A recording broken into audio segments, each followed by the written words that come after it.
You know, the employer will receive a highly skilled, qualified graduate. And because, you know, they are graduated from, you know, the Technical College of Georgia, which I work, they will have a huge emphasis on employability. As we have said before, the soft skills such as timeliness, teamwork, promptness, positive attitude, and also professional appearance. These are stuff that we really place great emphasis on. So the students are prepped for success, and they can advance during their training. So I believe, you know, it's a win-win situation for the employer. Every day, they slay the dragons of healthcare-acquired infections and dangerous microbial fire breathers. While you may not see them during your next hospital stay, they will be there, ensuring the safest possible surgeries by skillfully wielding their disinfecting weapons of mass microbial destruction. They are sterile processing professionals. And this is Beyond Clean, the central nexus for the people, processes, and products that are pushing the global sterile processing industry forward. Join us every week as we introduce you to the unsung heroes who are fighting dirty around the globe. And now, it's time to go Beyond Clean.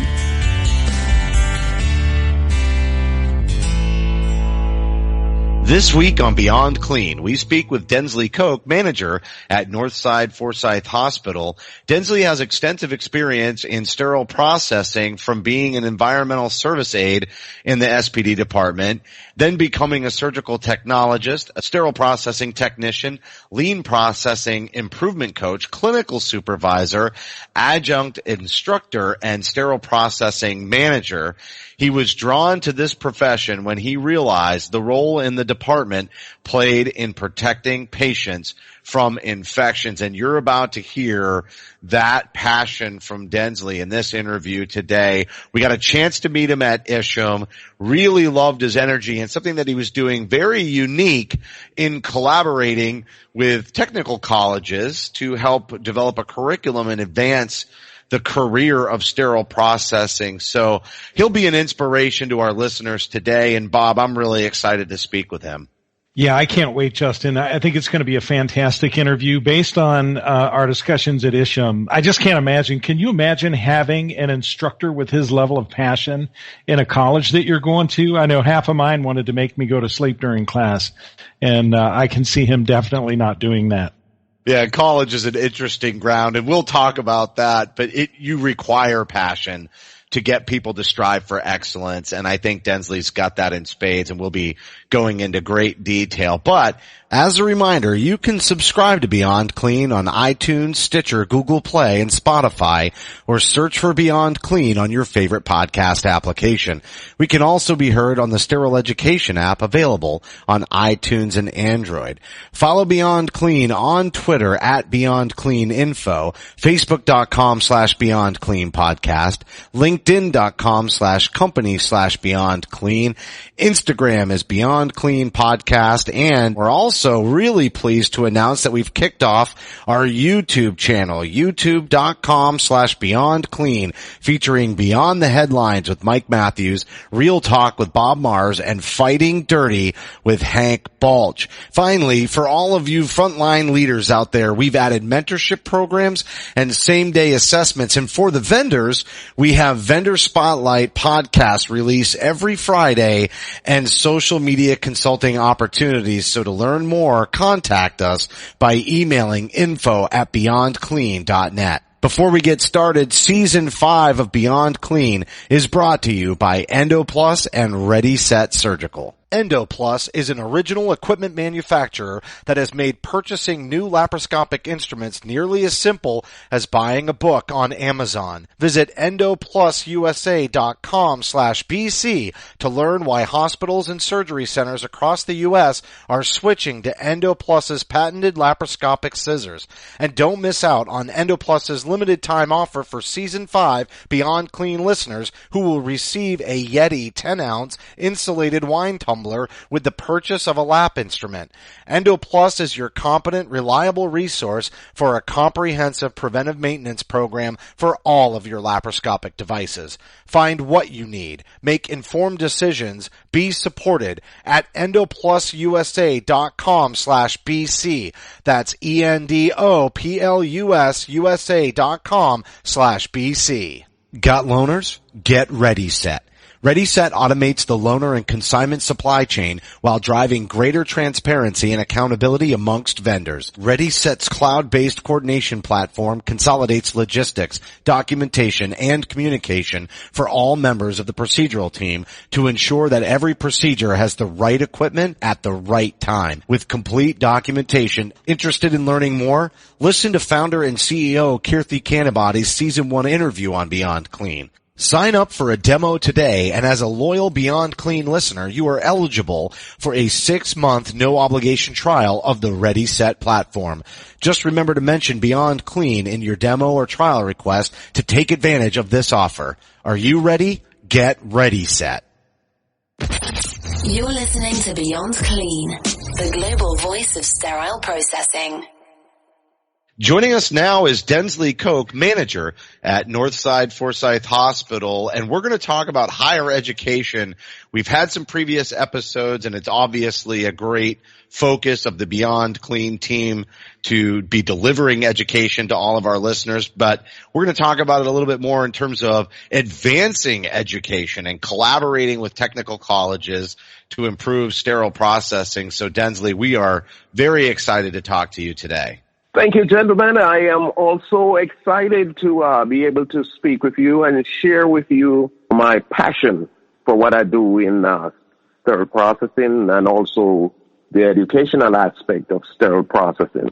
Well, we love passion, and just getting ready for this interview, I could hear it in your voice. So I think everybody's going to enjoy your energy on today's podcast. And I think with education, everybody has validated the importance of that through certification, but you've really talked about taking it to another level. And I wanted to just get sort of the background on what was it that prompted you to initially get involved with your local technical college? It started way back while I was still working in SPD. You know, I would say it was prompted out of curiosity, because I was preparing instruments, and for some reason, I was curious as to how these instruments were used on a patient. And so I inquired and learned that at the technical college, there was a surgical technology program that was very successful. And, you know, it was in close proximity to where I live. So I decided I am going to stop by. And I met the director of the program, and she outlined to me what is required to become a surgical technologist. And that's how it started. I went into the program. The program was successful. I graduated. But after graduating from the program, what I did, I volunteered to serve as an advisor on the school board. What happened is that one of the best parts of technical education, you see, is the implementation of industry advisory board. It's comprised of many professionals in the surgical services areas. And, you know, these are what the metro hospitals reach out to the advisory board to get to find out how the program or how the school could help us to involve in the industry. That's fantastic, Densley. It sounds like you're super excited, and to be an advisor sounds like a really cool way to get involved. So as you were getting involved, what did it take, or can you discuss with us the curriculum development for an SPD course? Sure. In constructing the curriculum, we use a combination of resources consisting of the industry requests. Sometimes, you know, the hospitals, they give us some guideline as to what they're looking for. So I base my research on the material that I had from ISHM. And what I did, I recommended the information, the material that I was able to research to the school board. And, you know, I explained to them, you know, the need for individuals to be a part of the system where they can get some technical training. And so developing the curriculum for the course, we stopped and looked at the audience that we were targeting. And the individuals who we were targeting were, there were some high school graduates, but there were also individuals who were already a part of the hospital or for sterile processing, and they decided that they want to know the how, the why we do things the way we did it. So, there were individuals also who were working, for example, in the environmental services of the hospital, and, they expressed an interest of wanting to know more about the industry. So, what we did, we looked, and as I said, ISHM was, our go-to. We went to the textbook, and from the textbook, we look at areas that we could really develop the individuals who are interested in being a part of this course. Densley, that sounds great. So as you were developing the curriculum using the ISHM textbook as a guide, can you explain some of the potential benefits for the students that are coming into the program? Yes, the students can grow within the CS department. They can receive, as I said, competitive salary benefits. And looking at the curriculum that we developed, it is a relatively short educational time because, this is something that can be accomplished within 3 months. And it's also a great starting point to advance to other related career within material management, because some of the people that came to us, they say, I may not be wanting to work in an instrument or in a sterile processing environment, but I would love to be involved, like in materials management and so on. So the benefit is when we send these students out to the clinical site, most of the clinical sites, they employ the students after they graduate from the program. Because, to pass the program, what we did, you have to pass certification. So this is really a two-edged sword. And when we train them, there's an aspect of the training that we give to them that involves discipline. It involves accountability.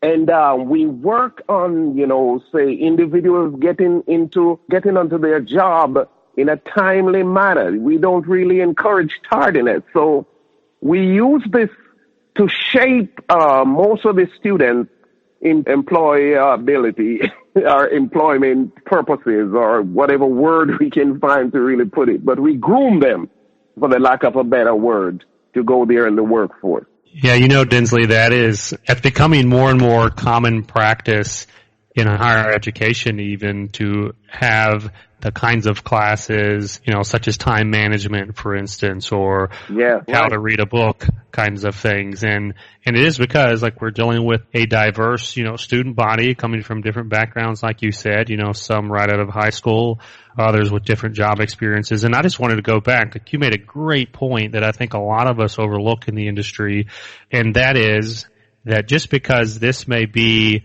our forever home, if you will, we've got the sterile processing bug and we're going to do this until we drop. There's other folks who this may just be a pathway onto another industry that they love and that they're passionate about, and that's okay. As long as they can get in, learn the job, love the job while they're here, and then take those next steps forward, that's everyone benefits from that scenario. And I think it's important, for folks to hear you when you say that, because there are managers out there who are maybe fearful of losing anybody, and so they might even, stifle those other dreams if it means that they're going to lose somebody in 2 years or 3 years or 4 years. But at the end of the day, that's not really fair to those employees who want to go and be passionate about whatever it is they do, even if it's not sterile processing. Exactly. I'm glad you touched on that, because currently, I have someone who graduated from the program. A matter of fact, they got accepted in medical college where they're going to become a doctor. And I have this young man, he is really passionate. He said, I just want to be in a hospital setting. to get some experience. And, when I interviewed him, for the class, he told me that, I'm just going to be upfront with you. I'm not probably going to stay and finish my career in sterile processing. And I said, you know what? That is good to know. I'm glad you were able to let me know this. But guess what? With you as a pre-med student working with other individuals in sterile processing, what that does, it gives the others around you some form of encouragement and hope to see them that you view this as a stepping stone. And of all the other places you could have started, you chose to come into sterile processing. He is accepted in one of those prominent medical colleges, and he will be leaving us within a year. But from the get-go, he told me 2 years or so is maybe what he can give. And I was grateful for that because he made everyone around him much better. Yeah, lifting others up is a very important part of the success of this industry on so many levels, helping people realize their potential. It's really how we all succeed in life. It doesn't even have to be just in sterile processing. And a lot of things that you said kind of leading up to Hank's question, and Hank's question touched upon it too, but you used the word trying to figure out why somebody would want to get into this. And it really harkened back to an interview that we had with Nestor Hernandez on discovering your why. And we've discussed, why somebody might want to get into this and trying to anticipate that as you developed your curriculum. And then we talked about individual persons' why, and it's really important that we do understand what their goals are for their career and that we allow them the space to grow. But then we also have to think about what's the why for potential employers. What are the benefits for them, the hospitals and the department leaders, for starting a program like this? Can you describe maybe what you've discovered since you've done the program that was a benefit to the hospitals and the department leaders that maybe you didn't even anticipate? That is a great question. The employer will receive a highly skilled, qualified graduate. And because, they are graduated from the Technical College of Georgia, which I work, they will have a huge emphasis on employability. As we have said before, the soft skills such as timeliness, teamwork, promptness, positive attitude, and also professional appearance. These are stuff that we really place great emphasis on. So the students are prepped for success and they can advance during their training. So I believe, it's a win-win situation for the employer. So Densley, I think there's going to be a lot of folks listening to this who say, I'm sold. I want this. I want this at my local technical college. I want to make this happen. And as we've been talking through this, it's clear. There's a lot of benefits for everyone involved in this process. And, we haven't even talked about the patient, right? There's all kind of benefits for the students. There's benefits for the employers, but who's really getting the benefit of highly trained, qualified, attention to detail sterile processing technicians? And boy, oh boy, there's benefits to the patient. You touch it. Because, the patient, when you are not only are the surgeon satisfied? I had a conversation, with one of the surgeons one morning. We were just walking in the hallway, and he looked at my badge. We weren't really introduced to each other before, and he said, "Oh, you're the manager for sterile processing. What are you doing to improve, your department?" And I said, "Oh, I'm glad you asked, Doc. Guess what? We have some staff here that has gone through the program. They have been at the technical college level. They have graduated. They are now certified. And what that means is that, the instrumentations that you're going to be using for your patient, you have qualified individuals putting those trays together now. So I believe, now on you can really have some greater confidence in the product that you're receiving from the department." And, he chuckled, he laughed, and he said, great. That's good to know. Keep up the good work. And, hearing then that you have individuals who are capable of providing what it takes to take care of the patient, the quality and the time and the cleanliness of the instrument gives them such confidence like nothing else. That's fantastic, Densley. I really enjoyed the part where you spoke about giving credibility. I think so many folks are looking for a way to give credibility to their department, to the operating room, whether it's with the nursing staff or the physicians or other folks. This is just a perfect way that you're doing that through this program. What are the challenges related to starting a program like this? Well, great. There are some challenges. I am glad you asked the question because the program development requires a much longer timeline than, we initially anticipated. Because guess what? It had to go through a rigorous college market evaluation and then approval. I was taken before, the board and, they say, what is this sterile processing that we're hearing about?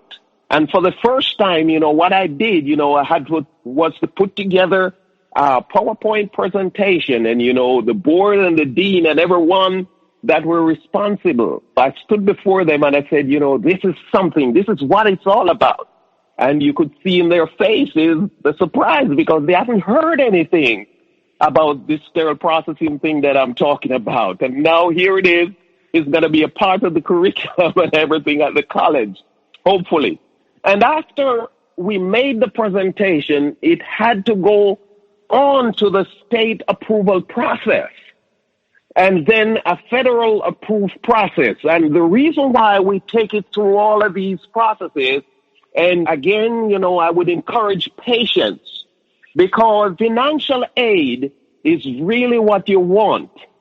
And financial aid can be given to the program after it has been through all of these processes. And when you get the approval, oh man, this is something that you're strong on. So I would encourage those who want to start just to expect time.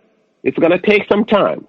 Well, and also you're going to need people to be instructors, and that takes time. Right. It's not just setting up the program and the curriculum and all that. It's gaining your confidence as an instructor, and you're not necessarily trained to be a teacher. I always said this when I went to nursing school, that I had many instructors in nursing school that were great nurses, but they weren't great instructors, and they had received no training on how to teach, and it's such an important aspect of that. So it is. Maybe you could talk about that experience and what it's like being an instructor. It is really, for me, it is an experience that I had not as instructor. The part of it that gave me a kind of push was that I had a passion for what I do. But I would also encourage, that if an individual wants to be, say, a professor of the program or an instructor, do some advanced, at least have an advanced degree. If you can do a bachelor's degree in whatever field you have, then that would be something that you could use. But I also believe that a healthy amount of experience in the field makes you a much more effective technical college instructor.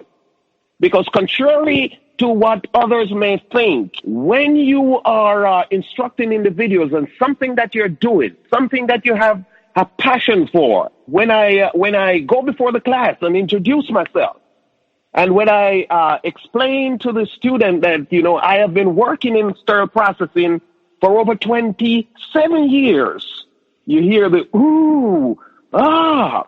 And then when you start explaining to them, what you do on a daily basis, what you're actually doing, you are instructing them or verbalizing to them, what you do on a daily basis. The books and the curriculum are guidelines, but you are giving them, your experience. You're showing them what you do on a daily basis. So that, I believe, is what will help you. And of course, there are some training that you get on the job also. There are classes that the technical college provide where you go in and you do some of those courses that they offer to show you how to really instruct, how to really deal with individuals. So, they will help you along the way. Well, I loved hearing that explanation. It sounded very suspiciously like leadership by example to me. It's something that I'm very passionate about. And anytime that you've got folks that are willing to mentor and coach you in such a capacity, it's really, really cool to see that. So how can folks further develop their career once they graduate from your program? What opportunities lie ahead for them? When they have developed, we're getting ready to start leadership. Actually, the leadership level, we have introduced it, where we're going to be looking into adding to those individuals who want to grow within. One of the things that we have seen at the ISHM conference was one of the lectures that I went into had to do with developing steps within the program. There are other classes, for example, that we encourage those who graduate from the program to come back and to take. For example, there are computer classes that teaches Microsoft Word, and these are really inexpensive courses. How to do spreadsheet, how to really develop themselves as leaders. So that aspect of it is when we see the potential in the students, we tell them, don't stop here. Go ahead and develop yourself so that you can become a leader. And also the college offer some of those courses. All right, Densley. Well, I'll tell you what, this was a very inspiring and, as you used at the very beginning, passionate interview. And I think that's one of the things that we're trying to do is inspire people to be passionate about the industry. And you're somebody that has done a really nice job on this podcast with that. And we're going to have you back. I guarantee it. I do want to bring up one thing though. We talked about a previous episode that we had done with Nestor Hernandez, but I want to bring up another one with direct ties to you. Andy Petrovich came on and talked about challenges with IFUs. And I know that there is a Petrus IFU technology, and you had the benefit of being the initial beta site for that. So I thought maybe you could talk about that experience real quick, because this is a very small world. People don't always realize it. And when we go to ISHM, it definitely feels smaller, even though there's thousands of people around. But at the same time, it's a big country. It's a big world, and it gets a lot smaller, the more we do this podcast and reach out and we see all these connections of people working together and really trying to drive the industry forward. Sure, you touched the point. Yes, you hit on it really well, because one of the greatest challenges we had, one of the greatest was individual following, IFUs when it comes to processing the instrument. And as you know, being in the industry, you know that every manufacturer, they have their set way. Even though we incorporate everything, there are some diverse way of doing it. Well, Petrus had developed a program, and what this program is, he searched out for our site all of the instruments that we are currently using, and there's quite a lot of them, the trays that they are in, and the IFU is placed into a system, and I may not know in detail how that is really done, but what the system does is that the instruments trays, when we scan them into the system, we have a scanner. When we scan them into the system start counting down. For example, if it's pre-soak, if it's preset according to the IFU, as to the time when it goes into a countdown to make sure that we're doing it accurately. And so far, what that does, it also gives us an opportunity to see if staff are following protocols. So far, I must say it has been remarkable, because we are getting ready at any time for the Joint Commission to circle us back. And one of the things that they usually do is, as you're aware, some of the questions they ask the staff is, do you know what the IFU says about this particular instrument that you are processing? Are you following? Right there on the spot, they can access, the IFU, point it out, rather than getting out to the decontam and go into the clean area to get it. They can access it right there in the decontam area, and they can put up on a screen that is before them the process that we're putting those instrument trays through. And they can also confirm that we are doing it accordingly. So far, I'm excited about this, because what it does, It can also populate reports that we can look at, trays, to make sure that, if there is any dispute as to how these trays were decontaminated, we can go back into the system, pull up report, present report. We can create spreadsheets and present it to upper management to say, this is what we do, this is how it was done. And I think it is a great tool for everyone to have. Well, data is so important to making that case. Bob had asked the question about just bringing credibility to the OR, and we know that SPD is a data-starved department that would only lend credibility to those types of discussions. So that's fantastic, Densley, and it definitely sounds like a vendor spotlight opportunity. I'll throw that out there because we have lots of vendor spotlights that have been released and many more that are on the way, really highlighting products. But Densley, I got to tell you, you did a fantastic job on this interview, and we are looking forward to having you back. Yeah, absolutely. Well, thank you. It was a pleasure. As I said, when you're passionate for something, for me, when someone mentioned SPD, I get all excited because I'm always wanting to really let others know what I do. We need more people like you in the industry. I think that's what will drive it forward.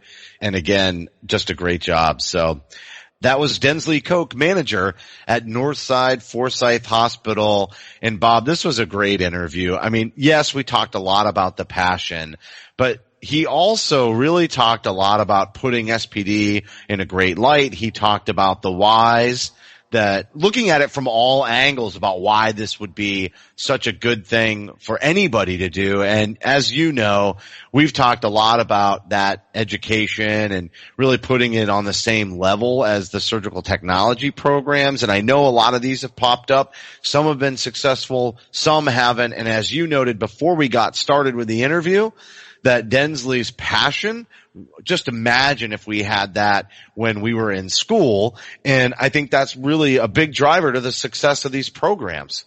Yeah, I couldn't agree more, Justin. This, the passion that comes through when Densley's talking is really incredible.